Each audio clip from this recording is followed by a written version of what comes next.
Hi, friends. I'm Andy Green, and today we're talking about physical therapy because this is the Naked Man Podcast.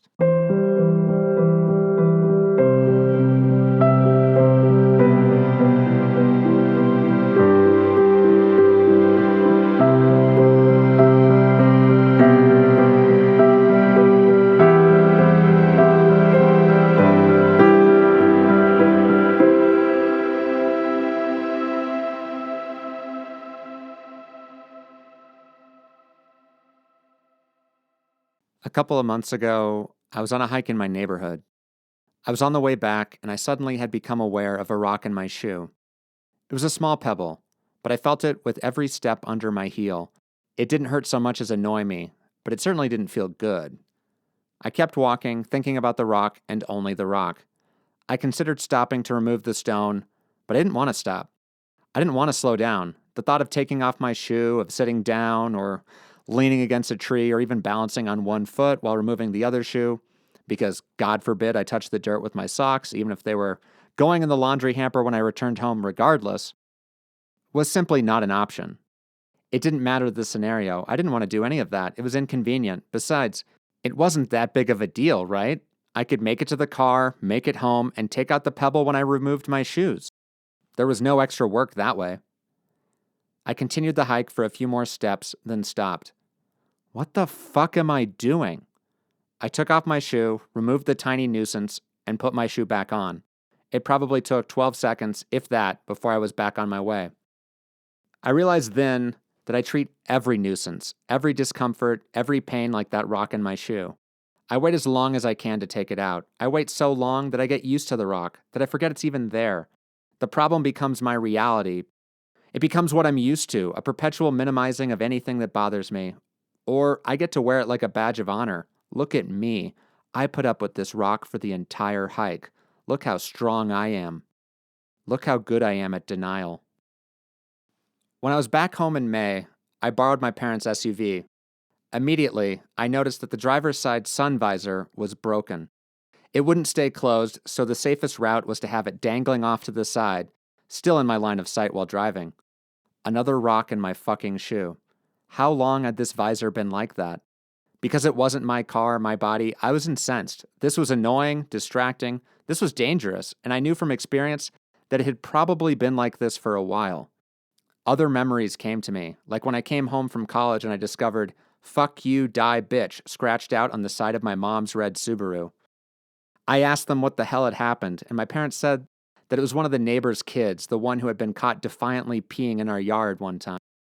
The bad neighbor. They didn't want to pursue any action against them or the poor kid, and I didn't blame them. It was more trouble than it's worth, and that kid was not the problem.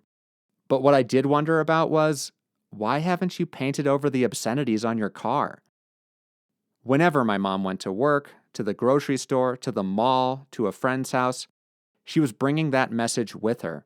Whenever I left the house, whenever I passed the car in the driveway, I saw it and felt unsettled, scared, sad.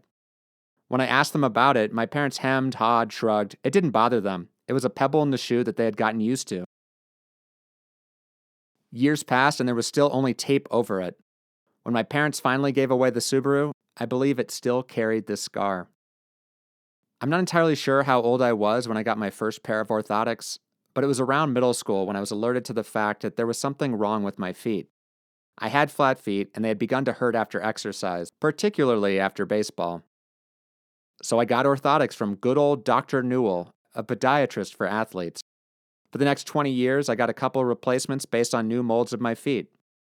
For the most part, having them just became standard operating procedure. It also became a badge of honor.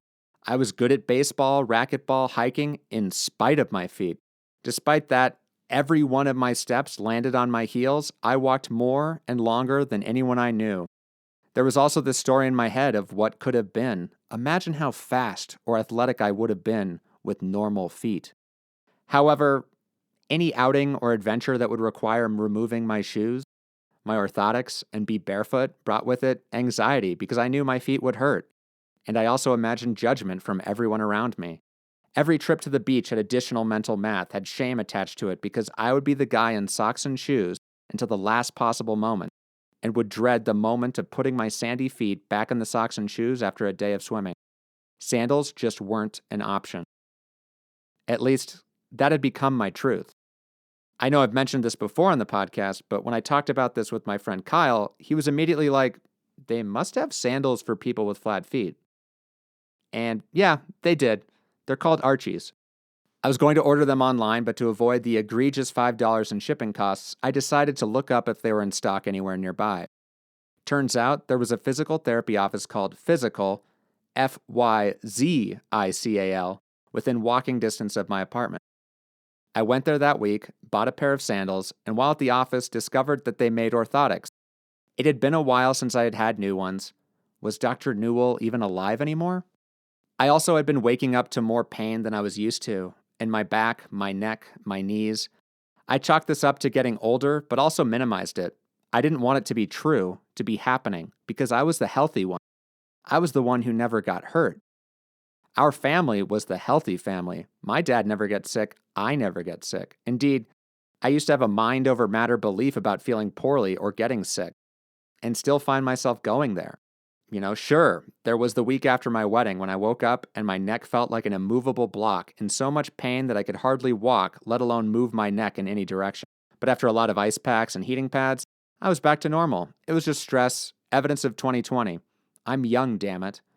But now that I was in this office, I listened to that voice in the back of my head who told me to get help.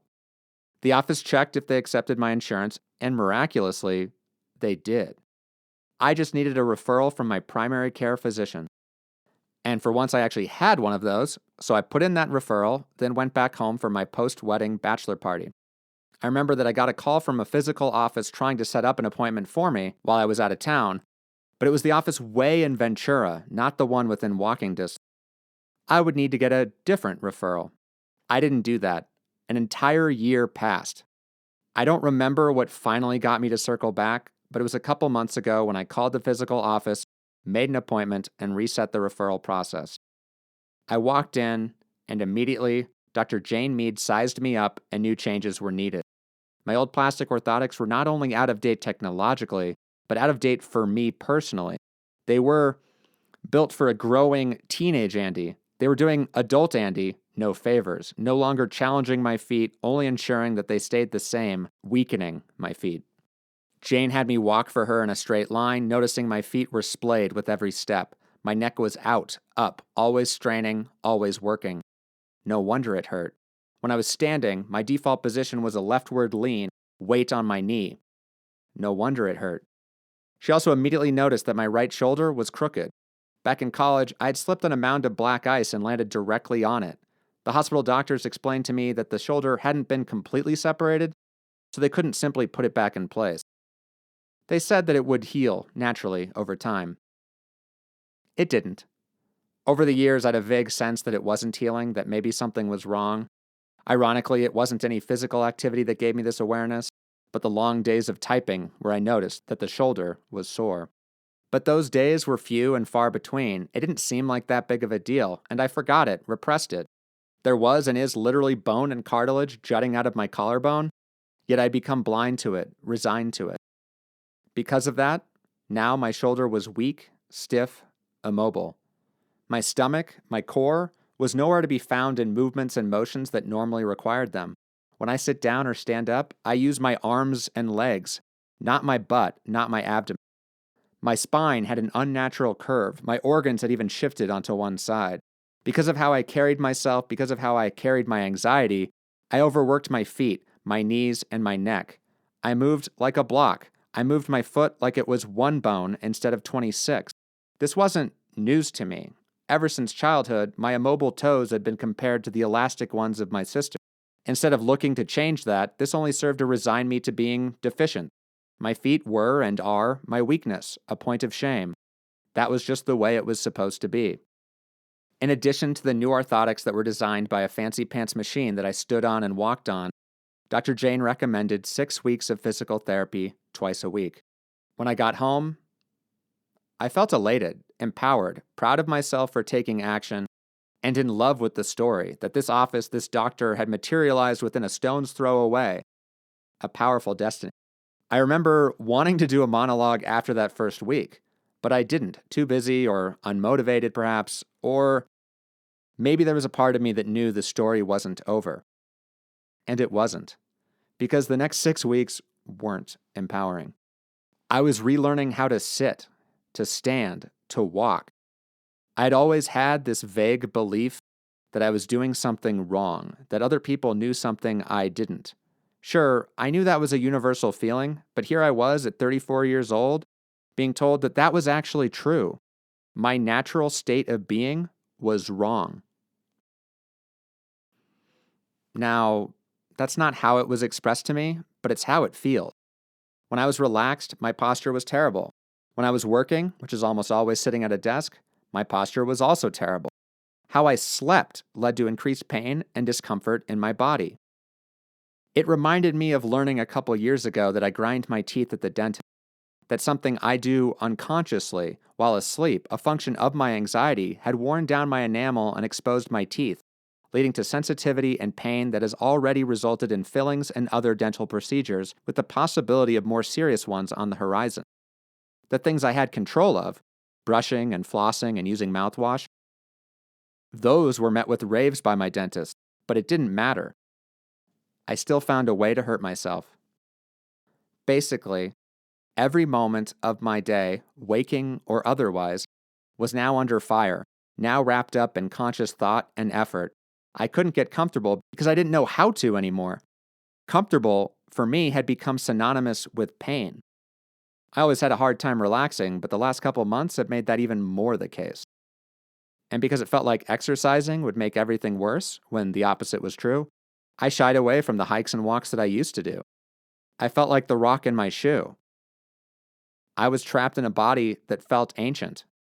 That I did this now in my 30s was part of the shame. I was always the youngest person in the office doing physical therapy. I was also one of the only men. But that I did this now in my 30s is also part of the pride I have when I'm hopeful enough to see it. Doing this now instead of in my 70s when it's most dire will hopefully prevent much worse pain and injuries down the line. Taking responsibility for my health, for my body, now, before it's too late, has already changed my life and my trajectory. Still, I hated talking about this because it was embarrassing, humiliating. And like so many other doctor visits where I would forget any of the things that had been bothering me over the past year immediately in their presence, whenever I spoke to someone about all of this, it felt like I lost my ability to describe what was going on. That, coupled with my penchant for minimizing, on the outside, nothing had changed, and I could still do everything I could do before I started physical therapy. Indeed, I questioned the pain. Was I being a baby? Was it good pain, the awakening of old muscles, or the continued stress of overused muscles? Or was I finally just feeling my body again? I couldn't tell, but most of the time it just felt like I was complaining. I didn't know how to intellectualize this, even when it felt like this was all I was thinking about. It took a while to come to grips with it, but I had to let go of the idea that I could do all the things I normally did in a day, because this was taking up so much mental space, and it deserved to. Indeed, while physical therapy became the focal point of the past couple months, it was far from the only adventure. With equal parts desperation and curiosity, I've been experimenting with self-care. I started using magnesium, a supplement known for helping anxiety. I started acupuncture to help alleviate stress and anxiety, but also to help this reset in my body. I've been seeing a new therapist that specializes in a different kind of therapy, brain spotting, one that is focused on feelings in the body, trying to break down the intellectual wall that I've built in order to survive. I've restarted CBD, determined to use it on a daily basis to help my anxiety. I found a dermatology office even closer to the apartment than my physical therapist. And after literal decades of investigating an erratic skin rash that I've had selective amnesia about, I've finally seemed to have locked onto the fact that I have psoriasis, something that returns in times of stress. The antibiotics that will eradicate it, I'm determined to actually use this time around. Per Dr. Jane's recommendation, I replaced my so-called ergonomic desk chair with a simple dining room chair. We replaced our sunken couch with a love seat and a recliner. I already have my old man chair, and it's one of the things I'm most excited about. 2 weeks ago, it felt like this process was never going to end. I was in the murky hard part where the other end of the tunnel wasn't visible. This coincided and indeed likely inspired my current depression. Everything was and is harder than it used to be, and the passion has been gone. I was tired of going through the motions. Indeed, going through the motions, living with and compartmentalizing discomfort, was what had incurred a lot of the pain in my body in the first place. That's led me to reconsider everything I'm doing, and I'm still in that process. I can't say if any of the things I'm trying are helping, because whenever I feel better, whenever the light feels like it's flickering back on, it goes out in need of a new light bulb. But last week, I graduated from physical therapy. Yay, the end of the tunnel is in sight now. Due to better posture and literal spine stretching, I might actually be taller. But this story isn't over yet. Whether I'm conscious of it or not, I often write as a means to alleviate my anxiety, to find hope. And while that's been necessary, helpful, and often inspiring, I also think it served to smooth things over that weren't smooth yet, to craft a happy ending before I had gotten there. This isn't to say a happy ending isn't possible, but I think I've often imagined the removal of the pebbles from my shoe rather than actually working to remove them. I still wake up sore and stiff. Hell, I did this morning. Self-care has this aura of massages and woo-woo stuff, but for me, it's literally learning to take care of myself, listening to my body again, no longer ignoring the little things that become big things. This was and is a path to return to my body, to get to know it again. Working on how to walk properly has felt infantilizing, but it's clearly what I needed. As an artist, I've dedicated my life to rediscovering the child inside. For so long, I've only attempted that in my mind. Now, it's my body's turn.